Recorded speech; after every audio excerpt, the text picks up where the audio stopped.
Hi guys, welcome to വീലൻ.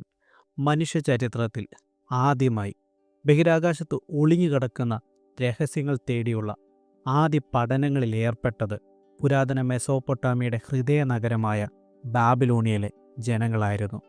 മനുഷ്യൻ ടെലിസ്കോപ്പും സാറ്റലൈറ്റുമെല്ലാം കണ്ടുപിടിക്കുന്നതിനും 3000 വർഷങ്ങൾക്ക് മുൻപ് തന്നെ ഇന്നത്തെ ഇറാഖിലെ അല്ലെങ്കിൽ പുരാതന മെസോപ്പൊട്ടാമിയയിൽ ജീവിച്ചിരുന്ന ആ മനുഷ്യർ കറുത്തിരുണ്ട ആകാശത്തിൽ കാണുന്ന ഓരോ വസ്തുവും എന്തെന്നറിയുവാനായി ആഗ്രഹിച്ചിരുന്നു. ഏകദേശം BC 1800-കളിൽ ഇന്ന് നാം ആസ്ട്രോണമി അല്ലെങ്കിൽ ജ്യോതിശാസ്ത്രം എന്ന് വിളിക്കുന്ന ശാസ്ത്രശാഖയുടെ തറക്കല്ലിടുന്നത് അവരായിരുന്നു. അന്ന് ബാബിലോണിയൻ പുരോഹിതന്മാർ ഗ്രേറ്റ് സിഗുററ്റ്സ് എന്നറിയപ്പെടുന്ന ഉയരമുള്ള ആരാധനാലയങ്ങളുടെ മുകളിൽ കയറുകയും ആകാശത്തെ നിരീക്ഷിക്കുകയും ഒക്കെ ചെയ്തു. അന്നവർ ആകാശത്തെ നോക്കിയിരുന്നത് വെറുതെ ആയിരുന്നില്ല, ആകാശം നിറയെ ദൈവത്തിൻ്റെ സന്ദേശങ്ങളാണെന്ന് അവർ വിശ്വസിച്ചു പോന്നു. ആയതിനാൽ തന്നെ നക്ഷത്രങ്ങളും ഗ്രഹങ്ങളുമെല്ലാം താങ്കൾക്ക് സന്ദേശം നൽകുവാനാണ് അവിടെ കാണുന്നത് എന്നവർ വിശ്വസിച്ചു. ഇതിനെ തുടർന്ന് നക്ഷത്രങ്ങളുടെയും ഗ്രഹങ്ങളുടെയും സ്ഥാനം കൃത്യമായി നിരീക്ഷിക്കുവാൻ തുടങ്ങിയ അവർ പതിയെ പതിയെ മാറി മാറി വരുന്ന കാലാവസ്ഥകൾക്കും ഈ ആകാശഗോളങ്ങളെ നോക്കി തിരിച്ചറിയുവാനായി അവർ പഠിക്കുകയും ചെയ്തു. ആ കൂടെ തന്നെ ചില അന്ധവിശ്വാസങ്ങളും അവർക്കിടയിലേക്ക് കടന്നു വരികയുണ്ടായിരുന്നു.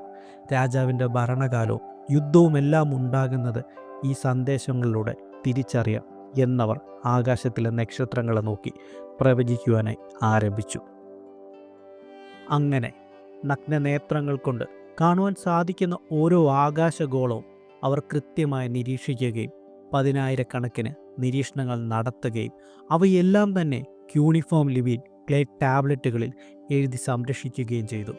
അവയിൽ സൂര്യൻ്റെയും ചന്ദ്രൻ്റെയും ഗ്രഹങ്ങളുടെയും സ്ഥാനമാറ്റങ്ങളും ജൂപ്പിറ്ററും വീനസും പോലുള്ള ഗ്രഹങ്ങളുടെ വിവരങ്ങളും എക്ലിപ്സുകളുടെ മാറി മാറി വരുന്ന പാറ്റേണും അവർ രേഖപ്പെടുത്തി.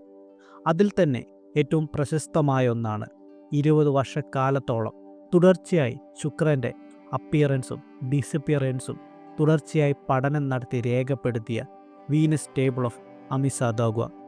അങ്ങനെ ആകാശത്ത് നടക്കുന്ന ഓരോ കാര്യങ്ങളും നിരീക്ഷിച്ചവർ ചന്ദ്രൻ്റെ രൂപമാറ്റത്തെ അടിസ്ഥാനമാക്കി ലൂണാർ കലണ്ടറും നിർമ്മിക്കുകയുണ്ടായി. മാത്രവുമല്ല, ഒരു വൃത്തത്തെ 360 ഭാഗങ്ങളായി വേർതിരിക്കാമെന്നുള്ള കണ്ടെത്തലുകൾ നടത്തിയത് അവരായിരുന്നു.